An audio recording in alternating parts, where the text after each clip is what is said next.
Hello guys and gals, welcome back to Umineko. My name is Eclepid, and John, I'm here with Matt, and we're ready to get back into this, This is gonna be interesting. It's really starting to pick up, so I'm really excited to see where it goes. If you think now it's starting to pick up, you're in for a real ride. Alright. Umineko Family Conference was held once every year. It took place on the first weekend of October. If a normal family were to use a pretentious name like Family Conference, you'd expect it to be nothing more than a reunion of rarely seen relatives who greet each other surrounded by buckets of sushi. However, in the Umineko family, where the sons and siblings are like great fortunes, and only those that achieve success in business are considered adults, it was literally a conference. How much of the fortune was invested? What kind of business was conducted? How much was earned? As a result, how much of the fortune borrowed from the main family could be repaid? Or alternatively, how much would be borrowed for future business ventures? What lessons have they learned, and what could they learn from their mistakes? It seems that topics like these have been discussed very seriously in the past. My dad called it a bed of nails. Apparently used to be a very serious family meeting where one would commonly be showered with harsh and angry voices and even get slapped in the face despite being well past the age for it. However, that was all a thing of the past. I hope so. Something tells me it might not be. We'll see. By now, everyone had achieved success in their own independent business ventures, and it was on the road to becoming a normal yearly get-together. Even so, being asked by grandfather about the current state of play was an extremely stress-inducing event. Well, to us grandchildren, it was nothing more than a simple meeting. To our parents, it was still a real stomachache. The absence of the man responsible for all this, whatever reason behind it, must surely have made today's lunch even more delicious. Oh yeah. The phrase, when the cat is away, the mice will play, comes to mind. Well then, let me introduce Jessica's father, whose face I haven't seen for 6 years. The man sitting to my dad's left is his older brother and the face father of Jessica, Uncle Kraus. This name surely is easy to read. Kraus! You're taking a new approach to it? After so many weird names, no, it warps your sense of what's normal, and you start to think, hey, what's wrong with Kraus? Sounds pretty cool, actually. Yeah, it is Kraus. Yeah, it is Kraus. Ein spreche Deutsch. Just like with Aunt Nazi, I don't have many memories of speaking with Uncle Kraus. Wait, hold on. Aunt Nazi? Oh, Nazi. Not Aunt Nazi. Kraus and Nazi. Oh, God. This is, I think this family is a lot worse than we thought originally. Yeah. He had never been one to talk to children, and I felt like he was always talking with the adults, just like Aunt Natsuhi. There we go. From the way my dad talked about him, it seemed that he used to be a pretty spiteful and unreasonable person. If what Dad said is true, he used to be very domineering as the oldest sibling, was hated by Aunt Eva, Aunt Rosa, and the rest of the family. Well, considering they're all having fun chatting together. Well, I guess even if their relationship was bad when they were children, sometimes when people grow up and go their separate ways, their relationship changes. That's probably what this is. After all, they have children all about the same age. Since they share similar family environments, they will probably all profit by exchanging opinions. Maybe because of that, the parent circle has been deep in conversation for a while now about the exams Jessica and I are going to be taking. Jessica, in order to escape the discussion of exams with the old bastard sitting on her left, was purposefully facing to the right, firing off topic after topic so as to not give him an opening. Moving on, let's look at the end opposite from Uncle Kraus and the others. In the very last seat at the table, an old gentleman with a sturdy physique sat facing Carrie-san. This was my first time meeting him. I had only just been introduced to him, but it seems that he's grandfather's personal doctor, a man called Nanjo. Apparently he used to own a huge clinic on the nearby Rokkenjima Islands, but he turned it over to his son and then began living a life of leisure at his old age.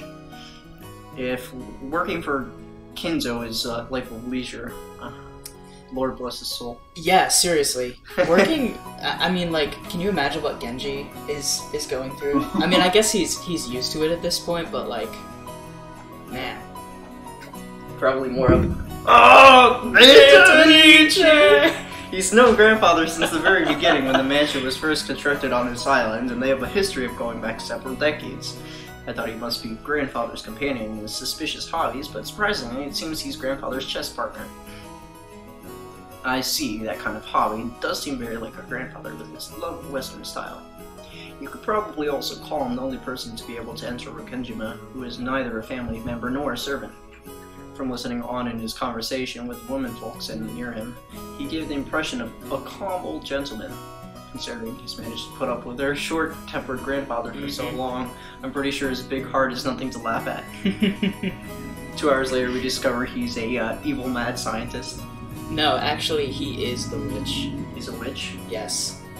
So he is the witch of the island. He's the in disguise. He's the witch of the island in disguise. Very Yes. interesting hypothesis. We'll see about that one.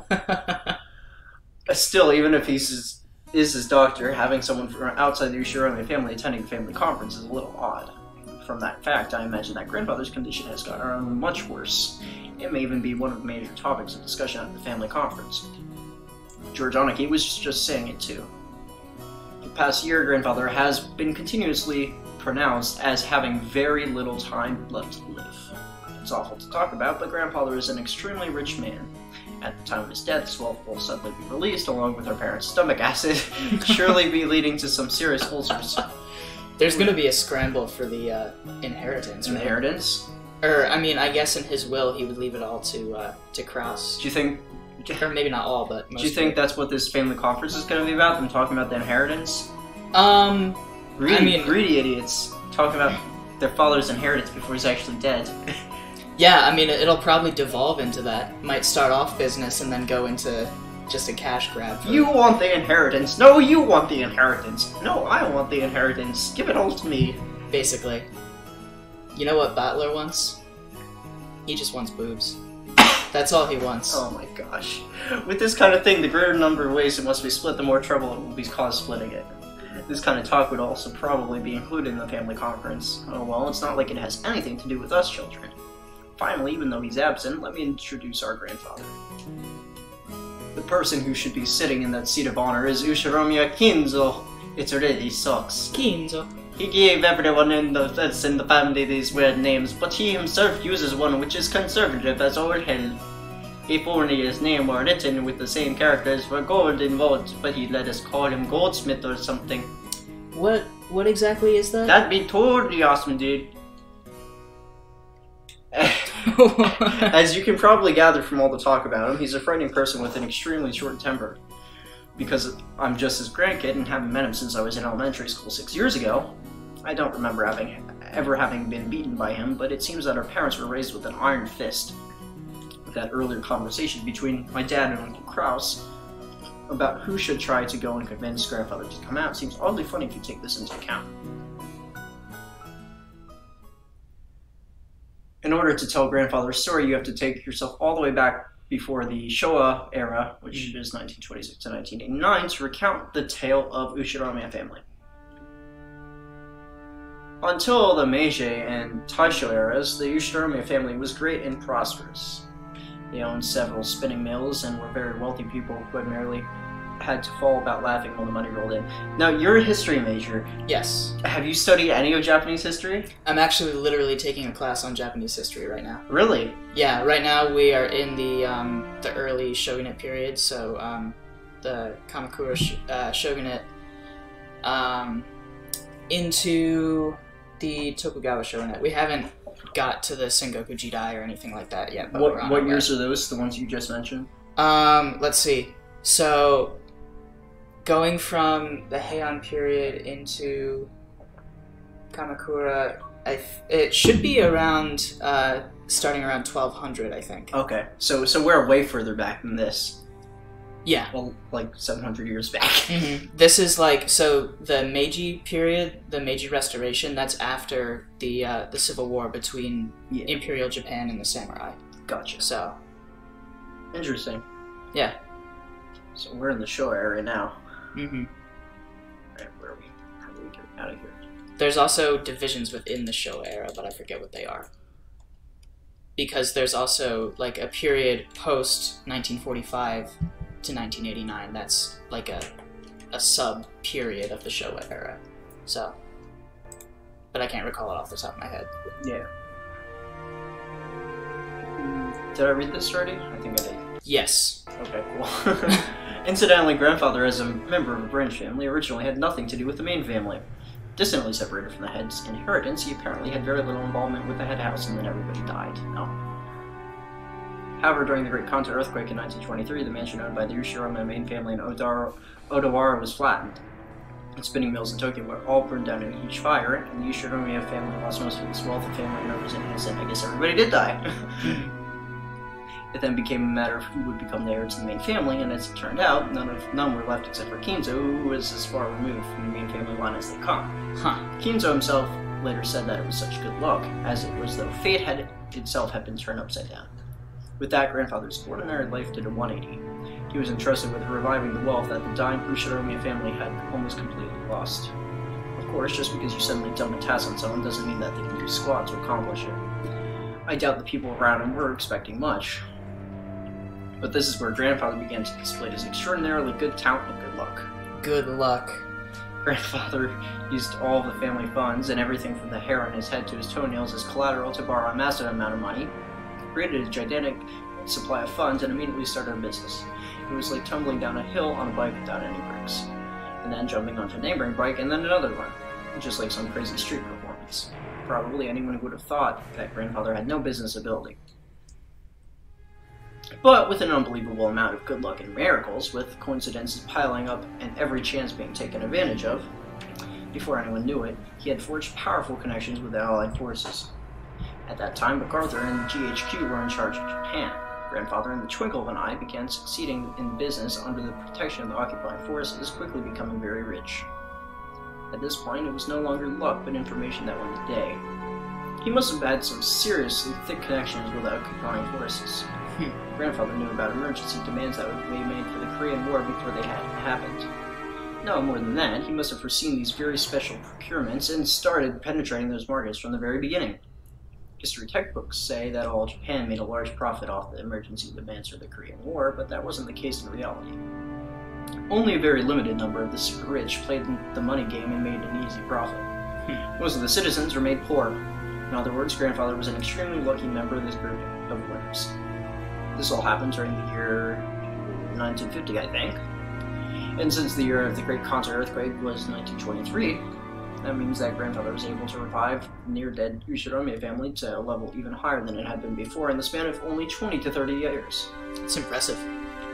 Yeah. No wonder why he's so revered. Mm-hmm. With that, you'd think that he would revive the main family in Odawara, but for some reason, he went and did something as crazy as buying an entire small island in the Izu archipelago. How do you spell archipelago? Archipelago. Archipelago, cool. Yeah. Yeah, I can't pronounce words. That's fine. Buying an entire island is not something you can ordinarily do today. However, grandfather is clever. He contacted the GHQ and applied for the establishment of a marine resource base. He acquired this island as a business property and then reneged on it and claimed it as his own plot of land. So, he mentioned earlier that he kind of, like, gave everything away for his wealth. Yeah. So, it's definitely when he moved to the island, like it said, like, you would have thought he would have revived the main family, but because he made that deal with, I'm guessing, the Witch of the Island, that's why they're located there now. That's what I'm thinking, anyway. So you're thinking that the deal he made was with the Witch of the Island? Yes. That's what you think they're referring to by this deal? With Beatrice. Okay, we'll see. After the war, there were prevention measures against food shortages, and furthermore, he had the sponsorship of the GHQ, which meant that nobody could oppose him. It seems that Tokyo provided the land for next to no money at the time. Tokyo later made repeated complaints for the land to be returned, but not much could be done due to the involvement of the GHQ, even though they'd been pushed into it. No doubt he bribed everyone there was to bribe. In the end, the city gave up in frustration. Grandfather, with considerable skill and blessed with good luck, managed to weather the stormy seas of that period, obtaining a vast fortune and his own island. Of course, it wasn't all luck. He was skilled with English, and this was cultivated by his Western obsession. It was by using that as a weapon that he was able to make inroads into the GHQ. A mansion was immediately built on the island. That would be this mansion. Grandfather, who always loved the West, made this once uninhabited island, Rokkenjima, a canvas upon which he could realize his dreams to his heart's content. The western mansion that he'd always imagined overflowing with emotion, a beautiful garden where various roses had been planted, and a private beach where no one other than himself would ever be permitted to leave a footprint.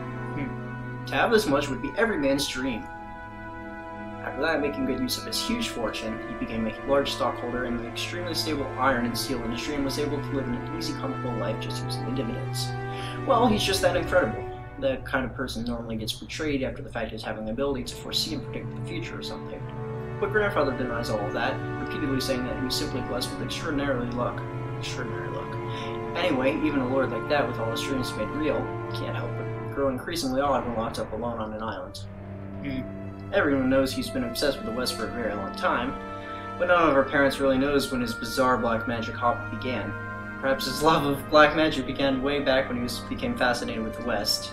Or possibly his miraculous stretch of gold luck, which allowed him to revive... I said gold luck, I meant good luck. Well, I mean, gold luck, he's rich. Maybe. Could also work. Which allowed him to revive the family, caused him to feel a mysterious power in himself. At some point, grandfather began to make the research of black magic his life's work. Grandfather's the witch of the island. Interesting. He's the witch of the island. He made the deal with himself. He went down to Georgia and made a deal with the devil, filling up his study with suspicious books, chemicals, and magical items as he became increasingly bizarre. These being the few remaining years of a person successful in life, those around him warmly watched over him, feeling the time was his to spend as he pleased, or so I hear, but no way in hell that's true. They were probably just driven away thinking that's disturbing, I don't want to get involved. Well, that war-torn period was a time for big gambles with both opportunities and risks. I'd like to see grandfather do so well if he'd been born in this time period. He would have had no opportunities and probably would have advanced like a chess piece from a mandatory education to college at a leisurely pace, never becoming more than an average company employee. If that had happened, he'd probably be sitting here with the rest of us, regaling us with tales of his shitty boss. No, not here in this dining hall of the mansion. We might have been around a table at some bar. If that were the case, I'm sure that this would have been a more comfortable family conference. So if this is 89, then this is the start of the, like, economic downturn in Japan. I think this is 86. Oh, this is 86. I think so. Was that still? I think this date it's either October 3rd or October 4th. Okay. And today's the 5th in real life, so that's true. This is today. How many years ago? When was 86? Today, 30. I think it's less 32 than 30 years ago. Or over 30. Yeah. Today, 32. 32 years ago. Wow. The Ushironi has had a family conference on the island. That is definitely not all that happened, because we're going to see that. But yes, that's that's true. The entire game is. Have you heard of Phoenix Wright? No. Oh, it's a kind of like a detective game where basically you gotta solve mystery cases, and then you're a defense attorney, so you have to defend your client at the trial and present evidence and stuff. This entire game is just at a family conference arguing and presenting evidence. That's what we're going to be doing. Umineko, the turn of the family conference. Let's get to it then. Oh yeah, time for some bartering. I'm excited. No. Alright, that's enough talk about the old geezer who won't pop off. More importantly, let's talk about this incredible lunch. 前菜の刺身のサラダで俺はすでに確信してたね。 Can you not hear that well? Yeah, the dialogue's a little quiet. Dialogue is quiet. Music is loud. Dialogue is quiet. It's been 20 minutes and we haven't heard any dialogue, yeah. Interesting. Maybe turn the music down, just kind of offset it. 幸田さんは大したシェフだぜ。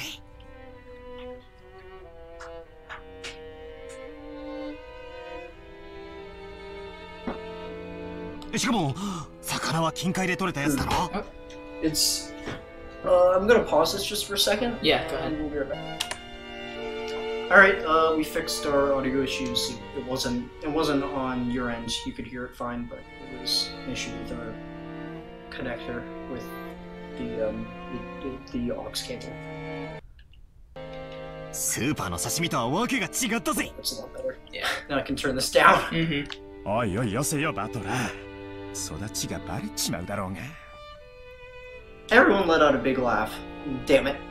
You say that even though you love those cheap pubs. 僕も仕事の都合で珍しいところで食事をすることもあるけど、それらと比べても郷田さんは多分その道じゃ少しは知られた人だったんじゃないかな。よくは知らねえんだけどよ。老舗ホテルでのれん分けだか派閥の分裂だかややこしいことがあってよ。そのトラブルで辞めざるを得なくなっちまったんだってさ。それでその時偶然おふくろが使用人の求人を出してたわけなんだよ。As Goda cleared away the empty plates, he began to recount his own eventful past, never losing his smile. 世の中というのは難しいものです。しかし、そのおかげでこうして今日、後ろ宮家で再び料理人として腕を振るう機会を賜ることができました。Goda, the magical chef. 大勢の方の笑顔も嬉しいですが、お使いすると決めた限られた方々にだけ喜んでいただくために、繊細なお仕事ができるのもとても楽しいことでございます。これもすべて機会をくださった奥様のおかげです。Is that what we're going to be doing during all of this? We're just going to be pointing at different characters and going, that's the witch. No. Goda respectfully bowed his head towards Aunt Dante. Well, you might. I mean, I have been. There's a chance. You don't know anything about this witch, but you're already accusing people already. Mm-hmm. Who's even to say a witch is bad, you know? Yeah, I mean, it's possible, but that's kind of what I feel like they're foreshadowing. Maybe. But they could turn it around on us. That's They true. could. 応募のあった中で郷田が一番腕が良かったからです。客観的判断に基づくもので市場はありませんので感謝には及びません。 Oh man, why does Aunt Natsui always have to speak so frankly? If only she spoke more gently, she might give off a different impression. Shannon-chan and Kumasawa-san entered from the hallway with the serving cart. 失礼いたします。それでは本日のデザートに移らせていただきます。 Koda-san and the others laid out the beautifully adorned dessert. I guess it's true when they say you have another stomach for desserts. I thought that being all fed all that delicious food had totally filled me up, but as soon as I laid eyes on the dessert, my stomach started yelling more. I don't know much about desserts, but this looked really good. The white pudding-like substance was garnished with 2 shades of red sauce, and elegant rose petals adorned the dish. When you dine on such magnificent food as this, first it is distributed in front of everyone, and then the chef takes a moment to extol the virtues of the creation. Until it is finished, as a rule, you don't touch the food. However, Maria, who has no experience with the ceremonious rules, got excited by this beautiful and delicious-looking dessert and jumped into the fray as soon as it was placed before her. Auntie Rosa scolded her, calling it bad manners, but George responded by saying, "No, no, it's all right." Daijoubu desu ka? Daijoubu desu. こっちの酸っぱい。こっちの酸っぱい。バトル、こっちのは外れ。 Classic Maria. There it is. Maria exclaimed as she sampled the 2-colored sauces. なんだと？当たりと外れがあるのかよ。よし、俺も味見をしてやるぜ。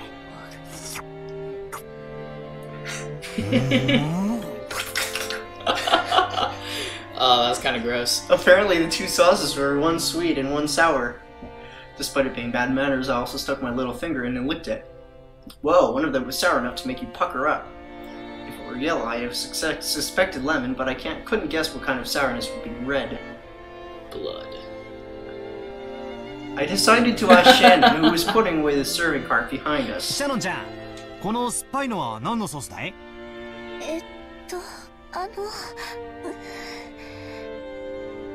？Shannon-chan hesitated to speak. Maybe she was just setting the table and doesn't really know. Shannon. She's hesitating a bit much for that, though. It is blood. No. Did I ask something wrong? Or did they use something that we better off not knowing about? Definitely blood. While Aunt Natsuhi acted as though she had a headache, Kumasawa-san, who was sitting on the other side of the table, began to laugh with a ho ho ho. 何の材料を使っていると思いますか？驚きますよ。That laugh. 全然わかんねえぜ。というか、熊沢のばあさんがそういう笑い方すると不気味でならねえぜ。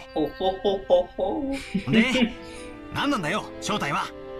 内緒ですよ。お耳を拝借。Kumasan was on leaned across the other side of the table. She had asked to borrow my ear, so I leaned forward too. Their interest caught Jessica George Haneke, and of course Maria also put their ears closer.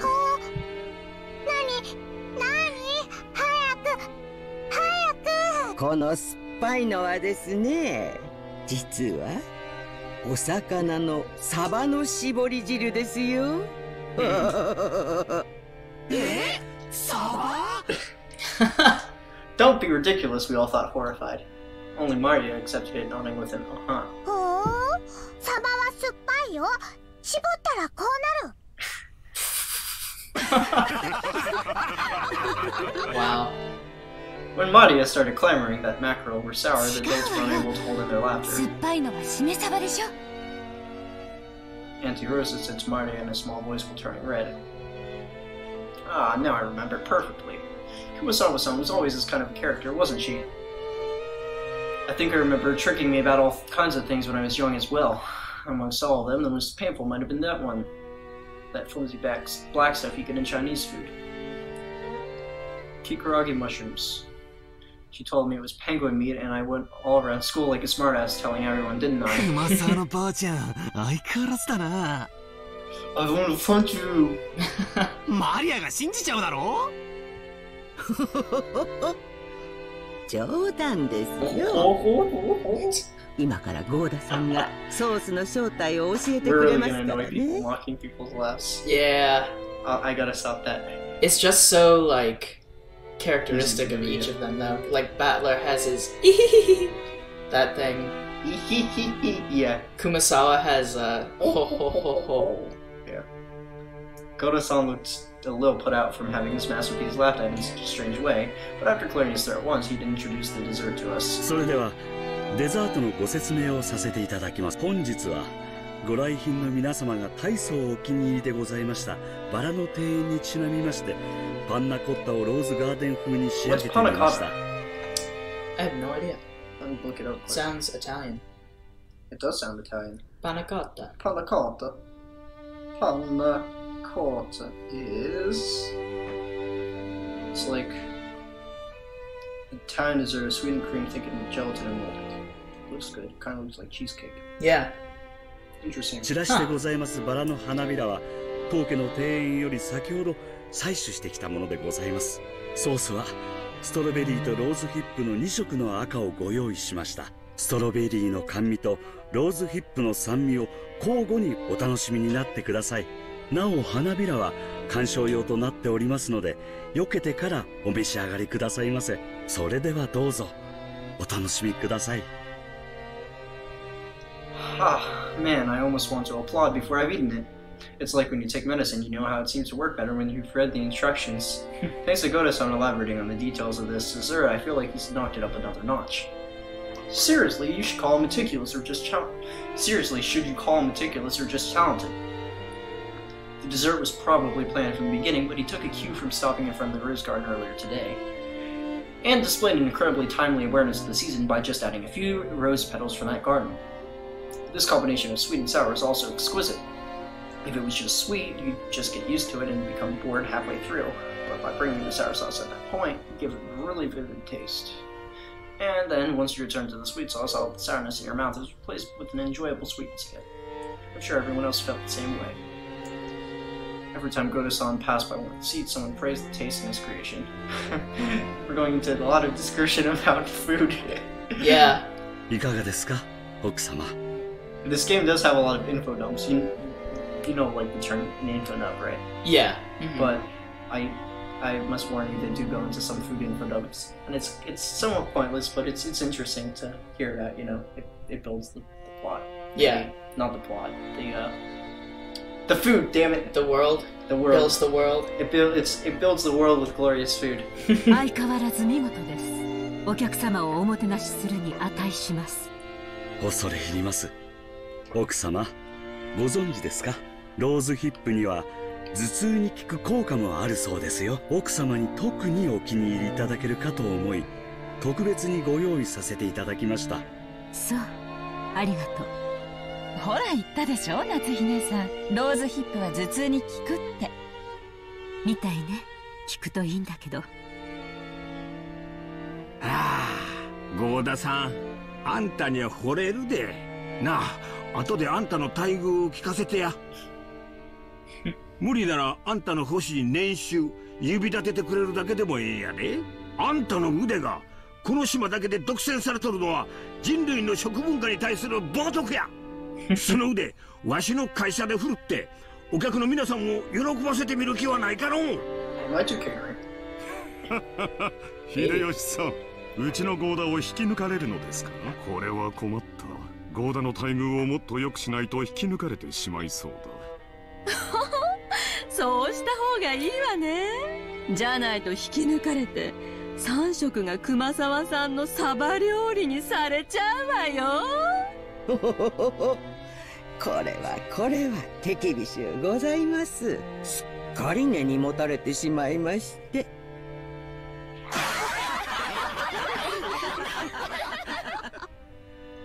I don't like when they're having fun. People do a lot of laughing in this game. I don't like when they're laughing because that means that when they're not laughing, it's going to be a lot worse for them. Everyone let out a huge laugh. According to Jessica, Kumasawa's mackerel jokes were a type of running gag, and her parents had long since gotten used to it. Kumasawa-san often claimed that mackerel contained precious nutrients that could do things such as preventing aging and make people smarter. It seemed that, well, it couldn't stop the outward signs of aging and help prevent aging on the inside. Since she was still healthy enough to tell these kinds of jokes at her age, that benefit must be the real thing. それでは失礼いたします。夕食にはふるってたくさんのサバ料理をお召し上がりいただきますので。期待してるよ。今晩はしめサバでキュッとしゃれ込みたいぜ。それは素敵ね。ついでに日本酒の美味しいのも出てこないかしら。ええ、ございますよ。六軒島名物のサバ焼酎なるものがございまして。Kumasawa-san, together with Shannon-chan, bowed and pushed the serving cart away. Amusingly, Goda-san, who just looked as though stock had been stolen from him, was claimed very seriously that tonight's dinner would actually be calf steak. 熊沢さん、さっきはありがとうございました。As she pushed the serving cart, Shannon bowed her head very deeply. なんもお礼を言われることなんてありません。Kumasawa played dumb, but it was no accident that she had thrown Shannon away flat. Back when Badler had asked for the details of the dessert, Shannon had unfortunately hesitated. There may have been several ways to dodge the question, but all of them should have been delivered deftly. Shannon, who hesitated when hard-pressed for a response, was always suffering because of this small weakness. If only Shannon, like Goda, had a little of the craftiness needed to skillfully shake off a mistake, her days would be a little more comfortable. This weakness was especially unfortunate considering how flawlessly she could handle her work. Of course, there were those who well understood Shannon's weak nature and inability to remember to gloss over her mistakes, which is why Kumasawa-san came to her aid without hesitation. さっき源次さんが午後のシフトに変更があるとおっしゃってましたよ。確かシャノンさんは夕方までお休みがもらえたと思いました。羨ましい。すみません。シフト表を確認していませんでした。そうそう、オーブンでこれからちょっとサバを焼こうと思ってるんですよ。できたらお休みの前にちょっと手伝ってくれると嬉しいですね。はい、喜んでお手伝いさせていただきます。To Shannon, Kumasawa-san was like a mother among the servants.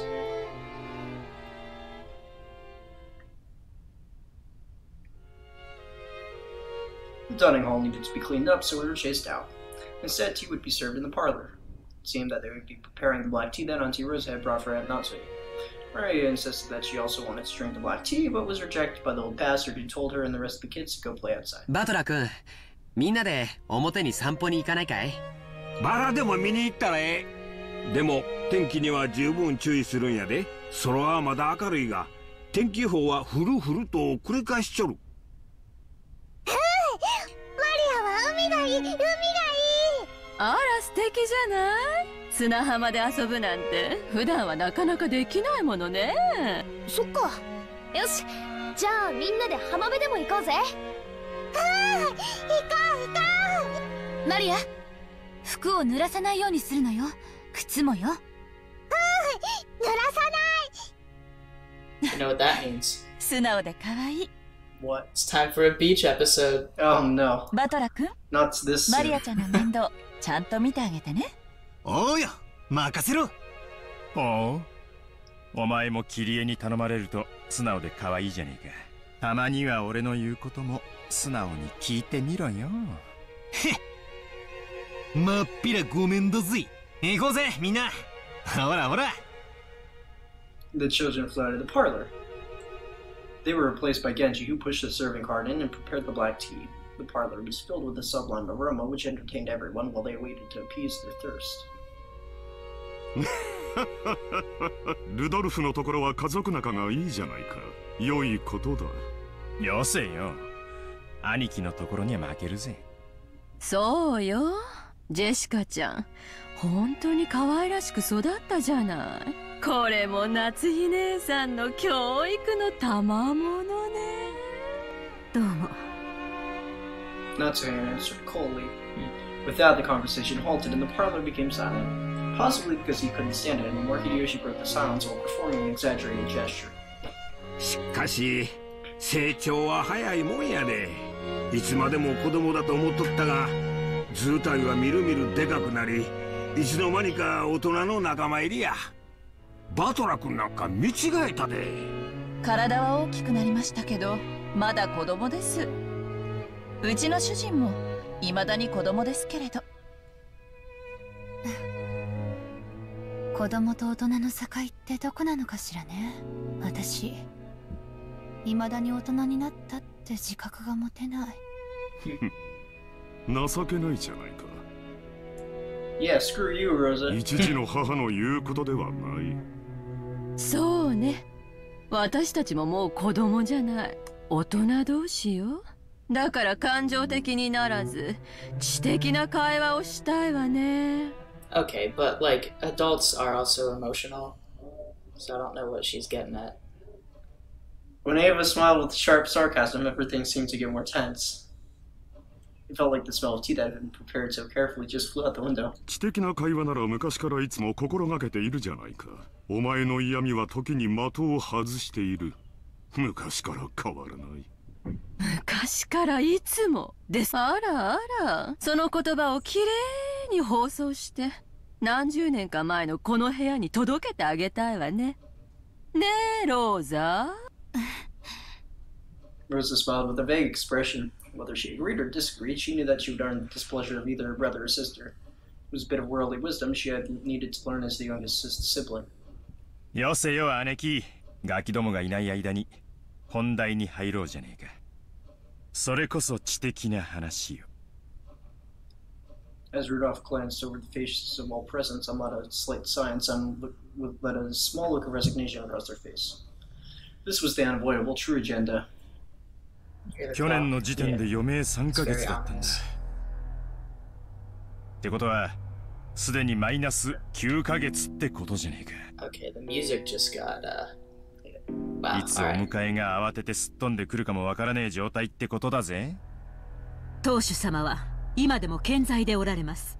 このような不穏当な話を日も明るいうちからなさろうとするなど、ルドルフさんの正気を疑わざるを得ません。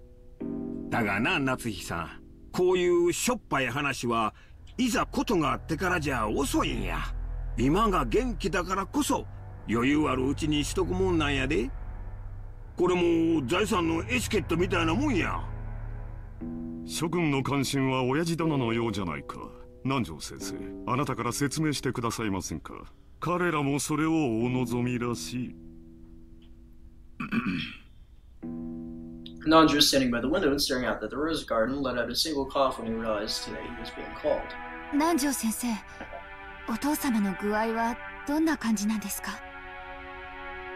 まずはじめに、私が去年申し上げました余命3ヶ月という言葉が一人歩きをしているようですので、言われずともわかるわ。余命というのはあくまでも見込みであって約束ではないとおっしゃられるのよね。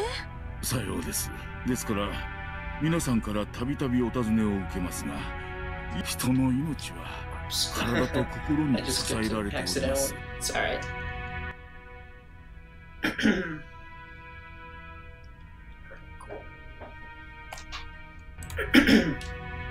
体が弱れば危うくもなりますが、それを補う心の強さがあれば小康状態を維持することもあるのです。体はともかくお心はまだしっかりしていて意気健康でいらっしゃれるという。キリエ、すまんがしばらく黙っててくれ。ごめんなさい。さようです。金蔵さんの体はすっかり病魔に蝕まれております。ましてやあのような強いお酒をたしなまれ続けてはとてもとても。崖っぷちなのも酒のせい、ながらえてるのも酒のせいか。酒豪の親父らしいな。それで先生、もちろん見込みで結構なんですけども、お父様来年の今日まではさすがにどうかしら。当主様に対してあまりに無礼な質問です。 Why are you getting so mad? Calm down. Natsui jumped on Ava, unable to hide her astonished expression. In response, Ava returned a defiant look, but Hideyoshi noticed and tried to smooth things over with a forced smile. ああ、夏井さん、カニーナ。エヴァ、お前も少し言葉を選ばんか。ごめんなさい。お父様の容体が気になって仕方なかったもので。そうですか。Oh, I hate her so much. それは気づきませんでした。南條先生、聞かせてやってください。父親の寿命を気遣う娘の麗しい家族愛じゃないですか。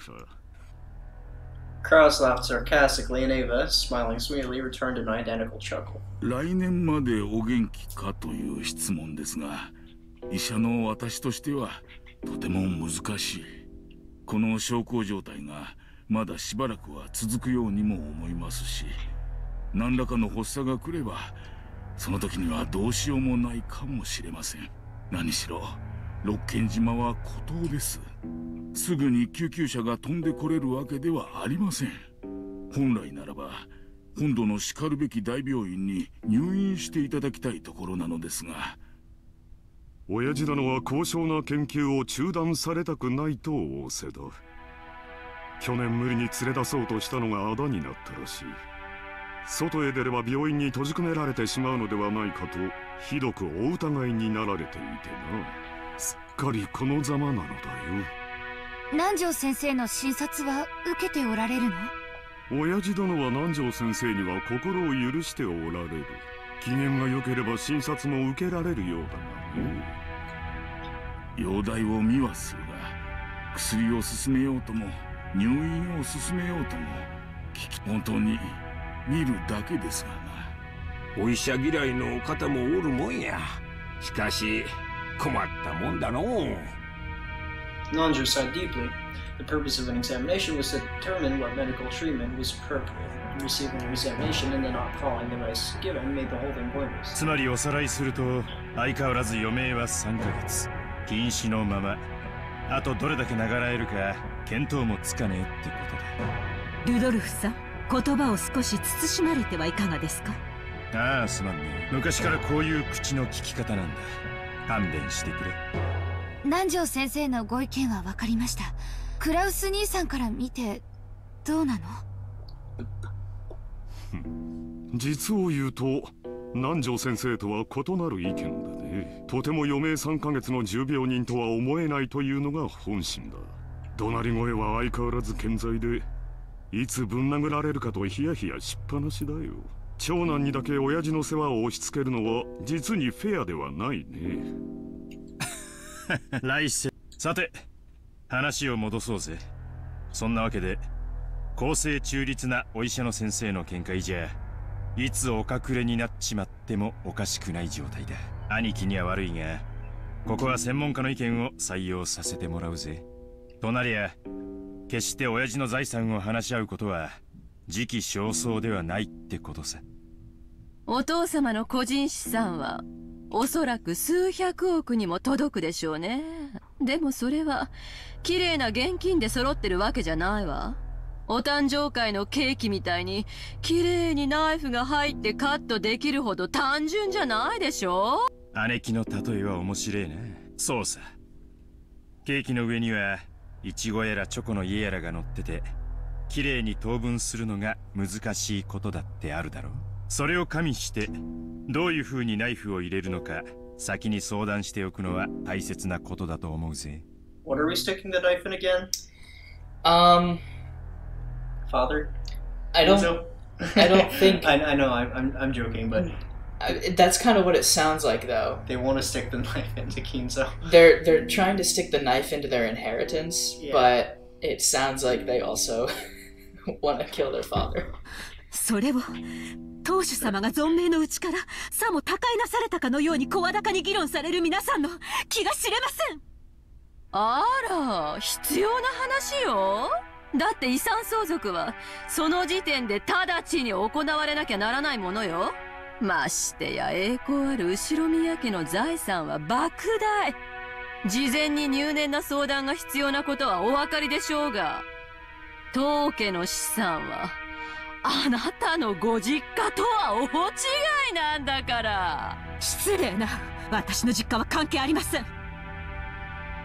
As Natsuri resentfully responded in a low voice, the already dark atmosphere grew even more hostile. 予算買えば、夏日さん、堪忍な。口が悪いのは許したってな。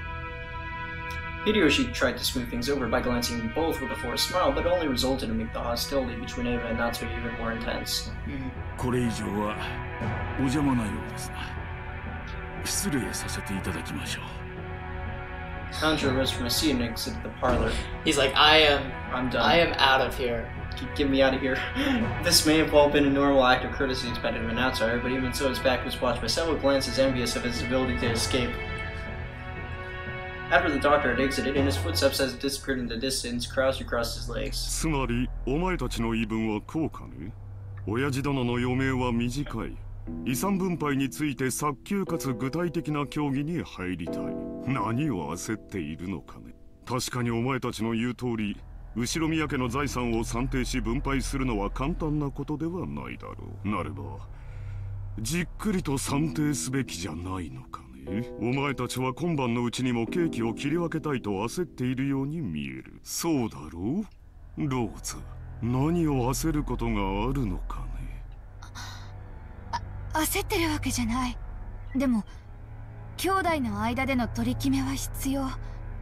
それはいつでもいいことだけれども、お父様の具合が悪くなっていてその日が近づいているというなら、先に話だけしておいてもそれは請求とは言わないと思うし。 Rosa sneaked a glance at Eva and Rudolph. As the youngest daughter in the family, being cross-examined by the eldest was harsh. ほう、それはお前の本心かね。兄弟で一番素直で綺麗な心を持っていたお前がそんなことを言い出すとは思えないね。そこの二人に吹き込まれたんじゃないのかね。よせよ兄貴、ローザだって兄弟だぜ。親父の遺産に公平な権利がある。関心を持つのは当然じゃねえか。親父だっていつかは必ず死ぬし、それは遠い未来の話でもない。むしろ兄貴が悠長すぎるくらいさ。まるで遺産分配から話をそらしたくて仕方がないように見えるぜ。それはどういう意味ですか？主人にやましいところがあるとおっしゃいたいのですか？まあ、夏日さん、話は聞いておくなあれ。兄さん、今は大変強気だそうじゃない？そうよね。去年以降、空前の好景気で円は上がる一方。That's not gonna last. ドルが100円に至るのだって夢物語じゃなさそうよ。Then the economy collapses. それに、与党は来年頃に保養地整備法を成立させようっていうじゃない。今や日本中のリゾート開発会社がどれだけ軍資金を集められるかって奔走してるところよ。詳しいじゃないか。これから日本には空前の好景気が訪れる。親父殿が後宮家を再興した時と同じくらいの大規模な需要拡大の時代がね。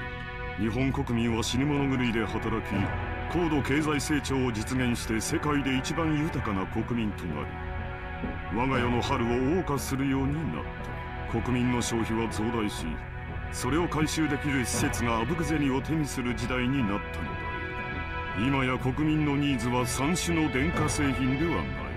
スキー場、ゴルフ場、総合プール、リゾートホテルにテーマパーク。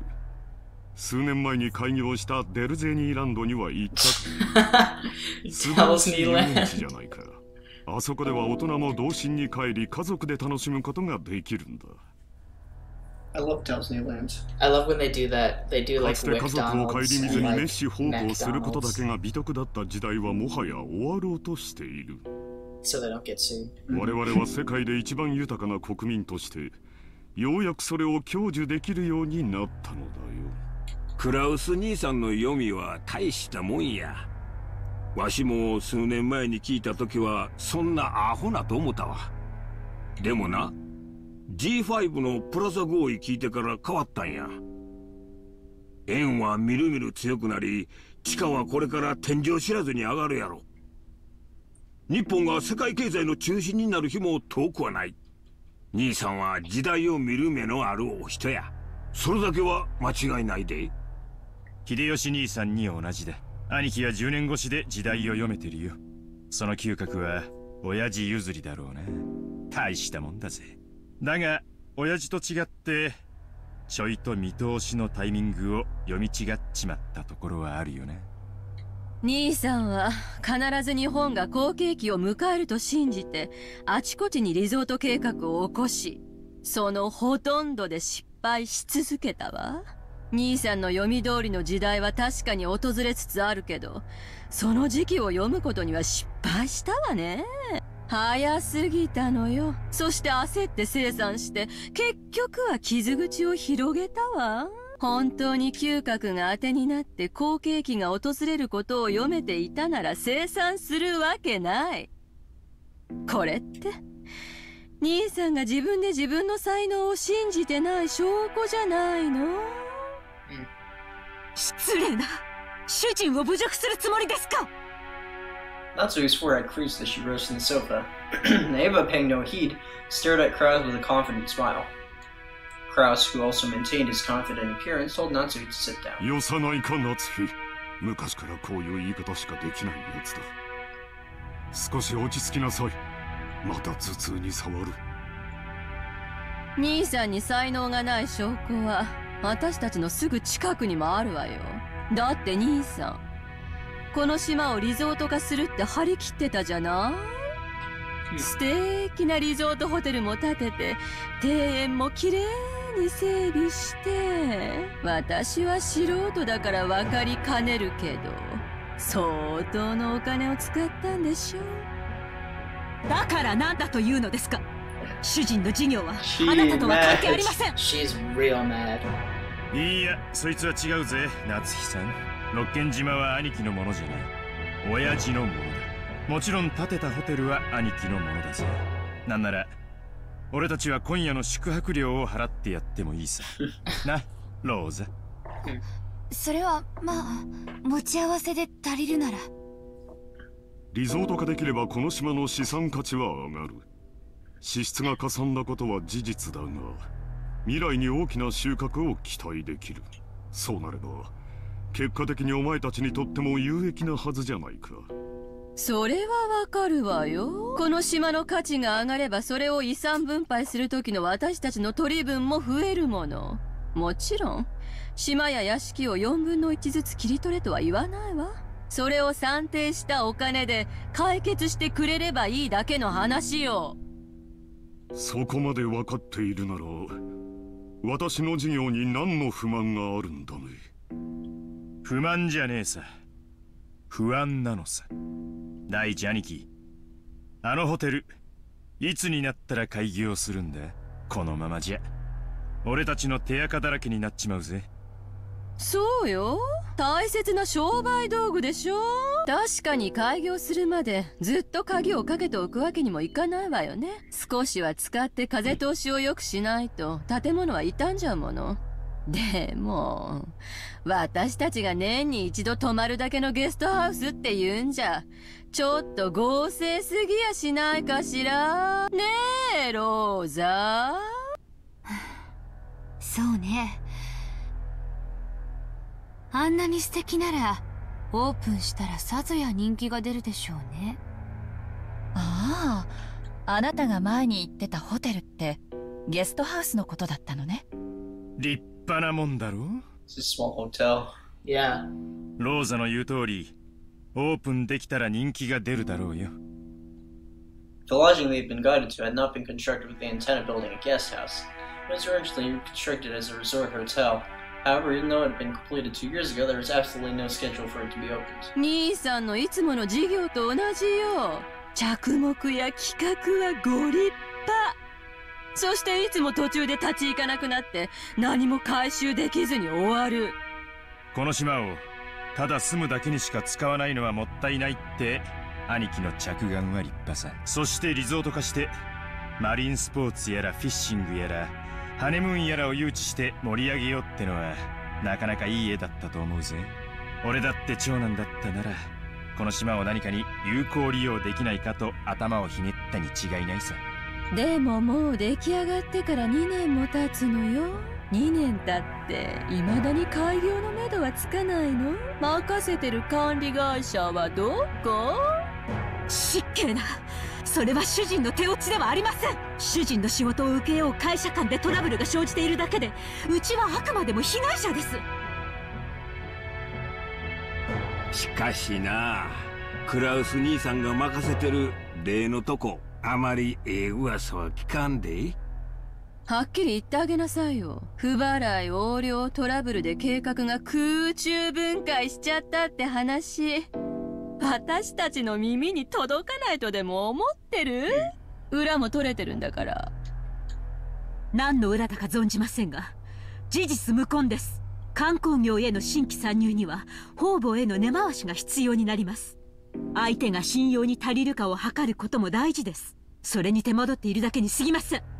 ホテルの完成が早すぎて勇み足になったことは認めよう。だが維持費がかかってるわけじゃない。やがて大きな意味を持つ布石だ。嘘つけよ。生産したくても売れないだけだろ。観光ルートの確立してない何もない離島にやたら豪華なホテルなんて。それに事業に集めた融資はどうなってんだよ。維持費はかからんでも返せん借金は膨らむ一方や。すまんがクラウス兄さん、この島の開発計画の話正直こっちもええ話は聞かへんのや。秀吉さん、確かに今の財政状況だけを見たらそういう印象を持たれるかもしれない。だがこれは先行投資なのだよ。その読みを誤りこれまでに多くの負債を生んでしまったことは認めざるを得ない。だがようやく時代が私に追いついた。これまでに失った分はすぐに取り戻せる。いや、それどころかこれまでの投資だってやがては私のもとに戻ってくる。そう例えるなら放った稚魚が鮭となり肥えて帰ってくるようにね。それは認めるで。これからリゾート業界は空前の好景気を迎えるやろ。これまでの負債を埋められるほどかは分からんが。だがなクラウス兄さん、これまで散々負け続けた兄さんがどこから軍資金を調達したっていうんや。それも半端ない軍資金や。あれだけの穴を埋められる軍資金やで。秀吉さんは何をおっしゃいたいのですか？ああ、夏樹さん、ほんま怒らんといてえな。わしらも調べたんや。これまで負け戦続きのクラウス兄さんに最近の強気な莫大投資を支えられるほどの融資を誰ができたんか。結果いねえんだよ、そんな後ろ盾は。弱り目と逆に張るのがマネールーレットの鉄則だ。兄貴はこの界隈じゃちょいと知られた弱り目さ。確かに時代は好景気を迎えようとしているが、これその上で融資に値すると思う連中がいるのかって言ったら誰もいなかったのさ。ならね、そのお金をどこから調達したの？ Sins of the father. What do you mean? I'm thinking that he did the exact same thing his father did. Is what? Made a deal with the witch? With the witch to get wealth and glory. Oh, yeah. Okay, so you think there's a witch that people are making deals with to give them wealth and glory?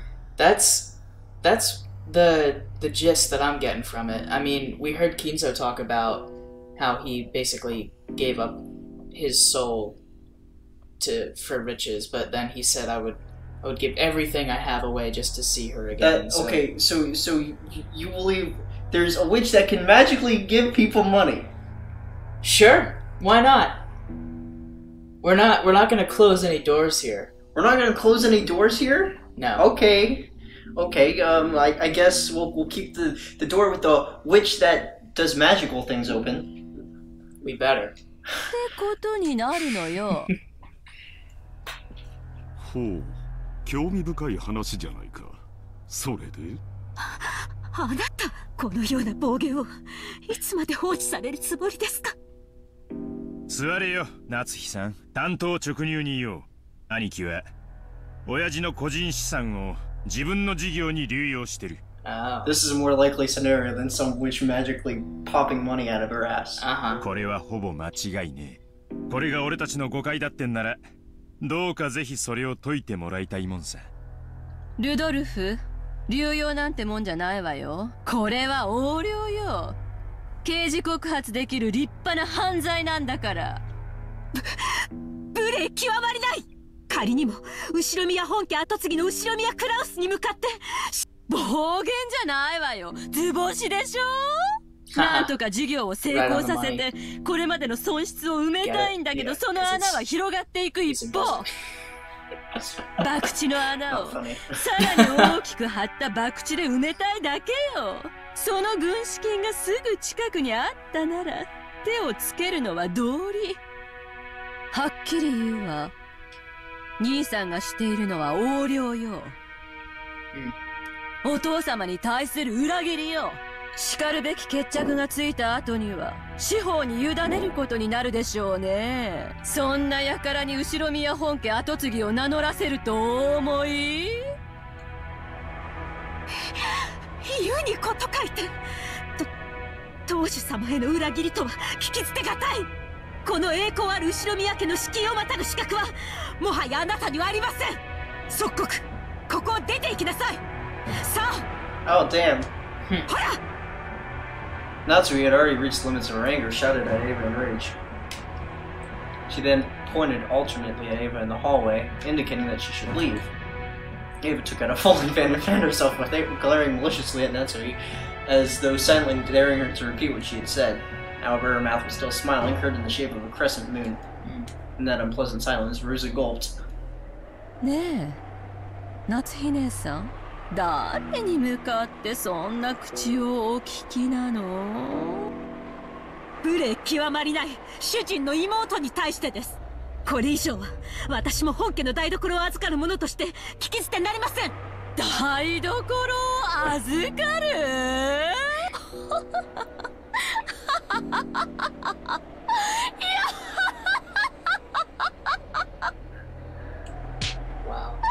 黙るがいい。この名ばかり女房が。 Ava folded the fan with a snap and rose powerfully. Compared to the elegance and playful behavior she had shown until now, she was unimaginably aggressive. バカバカしい。お前が下がりなさい。この後宮エヴァに当主様の左肩を許されている後宮家序列第3位のこのエヴァに下がれと？身の程を知りなさい。そしてお前のそのみすぼらしい姿を鏡に映してみるがいい。お前の服のどこに翼が、どこに片翼のわしが許されているのか。貴様など後宮家の跡継ぎを残すためだけの存在じゃないの。身の程をわきまえるがいい、このゲス女が。When While Ava's face grimaced unattractively, her words pierced Natsuki in his heart like claws and painfully twisted in. There were 100 ways Natsuki wanted to respond. However, her anger and sorrow crushed her throat, and not one of them managed to make it to her mouth. The anger, which had lost any place to go, became a single hot tear which slowly dripped down. Nani? Oh my god, that is horrifying. What? Look at that face! Yep. What? Yep. Ava faced her with a provocative gaze. Yeah, that's one way to put it. However, Natsuki's fist was shaking and she trembled all over, unable to do anything. Kraus quietly broke that powder cake tension. Natsuki, 席を外しなさい。頭を冷やすといい。Natsuki, resenting the fact that her husband had not come to her aid, shifted the focus to her attack. あなたはさっきから何を言われているのか分かってるんですか? Alright, music switch, which is a good time to check out this. We haven't seen this yet, but let's see first. No, we have seen this, but yeah, we haven't seen this yet. Characters.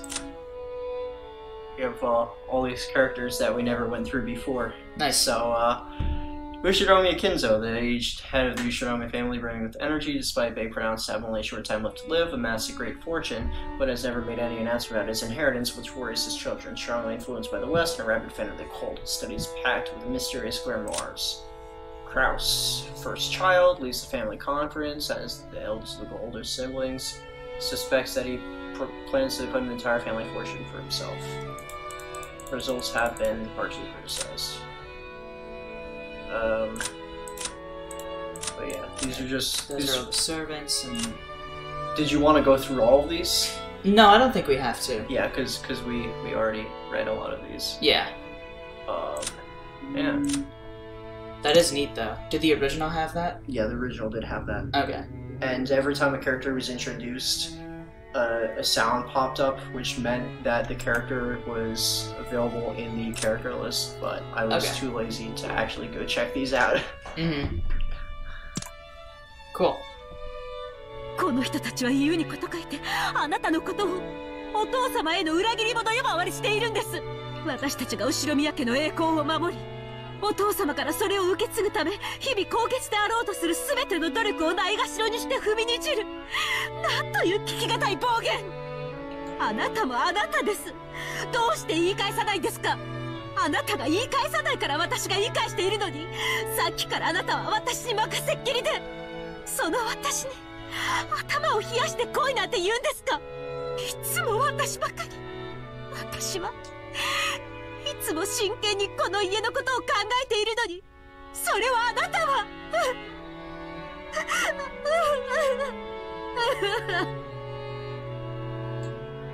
Jeez. Natsuri could no longer hide her tears. She flew from the room in that state, and after that, all that remained was a somewhat embarrassed mood about the parlor. When the sound of footsteps grew distant and silence returned, Kraus shrugged his shoulders slightly. 妻が失礼した。昔から感情を抑えるのが下手でね。私も苦労している。あんなのに切り盛りされてたんじゃ、兄さんも気苦労が絶えないわね。Oh my god. She's insane. 奥様。何でもあります。下がりなさい。Natsui flew into her room and bent over the bed wailing. Those heart-wrenched sobs reached Kumasawa in the hallway. おいたわしや奥様。奥様とエヴァ様は犬猿の中。このお二人の関係を説明するのは、女の私にはとてもしんどくございます。後宮家は血を特に重んじられますが、嫁いで家を出れば、本来は序列から除籍されます。ですから、エヴァ様も本来は秀吉様とのご成婚の際に除籍。ところが、これは誰のせいでもありません。ましてや、奥様のせいであろうはずもありません。神様の気まぐれとしか言いようがありません。クラウス様と夏日様にはなかなか子宝が授からなかったのです。何後ろ男尊女卑の後ろ宮家でございます。妻は跡継ぎを残すための道具。その妻が唯一の役割を果たせないのなら、当時の奥様が親方様からどれほど責め苛まれていたか。そんな中、エヴァ様に秀吉様とのご結婚の話が持ち上がりました。エヴァ様は狡猾でした。奥様がいつまでも身ごもられないことにつけ入って親方様に取り入ったのです。入り婿を取って自分が跡継ぎを産むと吹き込み、ご自分の席を後ろ宮家にとどまらせるよう認めさせたのでございます。後ろ宮家に嫁ぎ外様扱いの奥様と入り婿を取る形で血族として残ったエヴァ様は、後ろ宮家の序列の中では雲泥の差。しかもエヴァ様は先にそれも男児をご出産されております。どれほど奥様の立場がエヴァ様の前で弱いものであったか、お察しいただけますでしょうか。奥様にとっては、もし自分がすぐに解任することができれば、エヴァ様の入り婿など親方様に認めさせずに済み、今日のエヴァ様の増長を許さずに済んだだろうという悔しい気持ちがあるに違いありません。しかしそれは奥様のせいであろうはずもない。すべては気まぐれな神様とジェシカさんをお届けすることが遅れたコウノトリのせいなのでございます。だからといって奥様にはそうと割り切れるはずもない。ただただ妻としての責務を全うできなかったことに、老いたわし、私には何もできず。